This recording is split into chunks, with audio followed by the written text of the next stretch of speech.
Hello, this is Mike, and this is Actuarial Modeling, video number 5, and we'll start the business of talking about the most, presumably, the easiest topic of all, simulation, and a peek into the density distributions available in Mathematica, particularly the single variable, the single parameter Pareto, and two parameter Pareto. Okay, we start with simulation. We're not looking at a particular problem this time, but we're just going to introduce you to some really basic functions. And one important thing I forgot to mention in previous videos is the importance of the documentation center, which is under help. In Windows, it's actually Alt-H followed by C as the keyboard shortcut.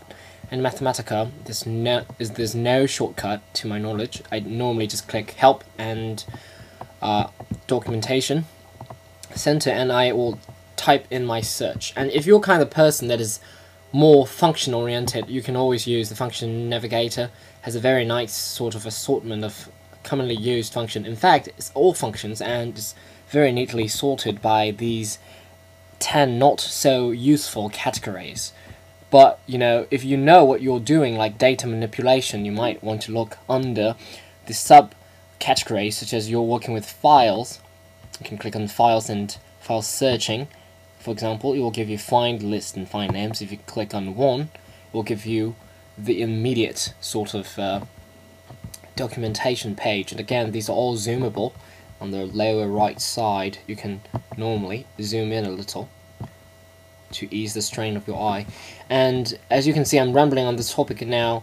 Simulation is really not a particularly difficult one, because Mathematica has a very strong built-in random number generator, and the easiest one is probably just random. We'll give you a random real number between 0 and 1, and you can have random real really between any interval, such as 1 and 10, and this is run, and every time you run it will be different.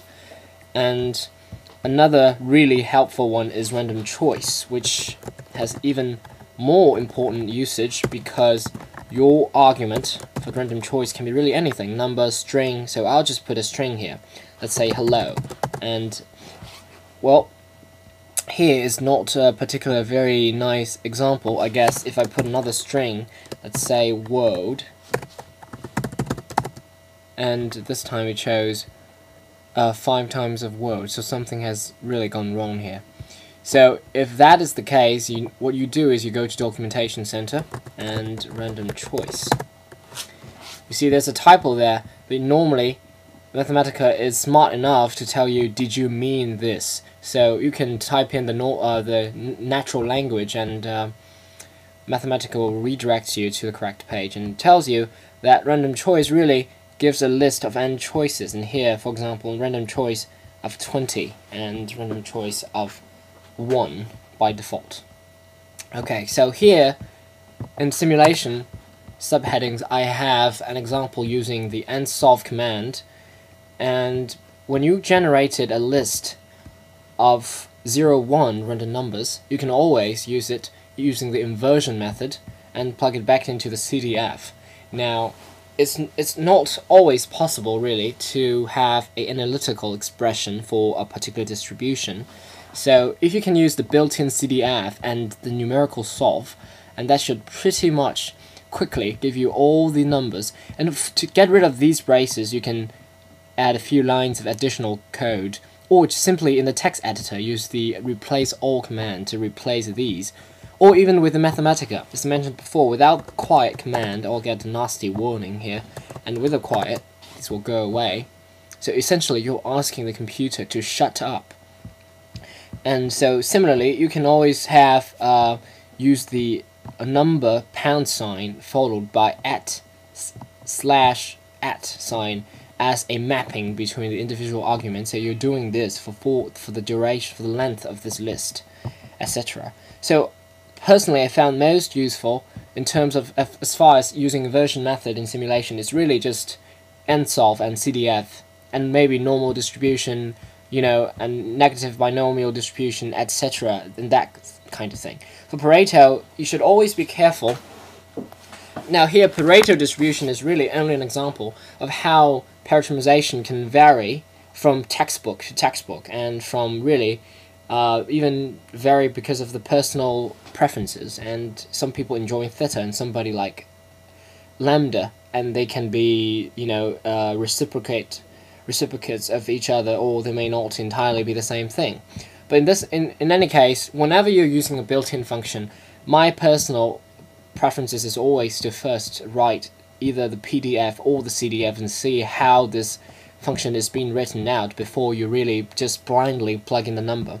And here, you know, the single Pareto and Pareto type 2, as they call it, even that is not exactly the same. You can see the parameterization is kind of different. So if you're going to use it for your particular actuarial project, you might want to make sure that they actually produce the same result before you just blindly plug in the numbers. So I think that's really the most important thing.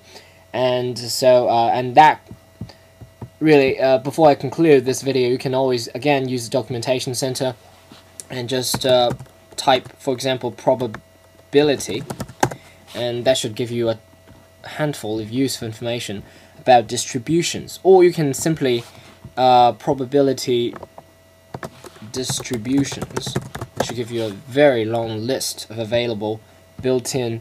For example, here's a nice sort of distributions used in actuarial science, but in fact we use much wider array of distributions. But here's just some like Weibull uniform and Gompertz Macam, which is used in really the life contingency calculations, etc., etc.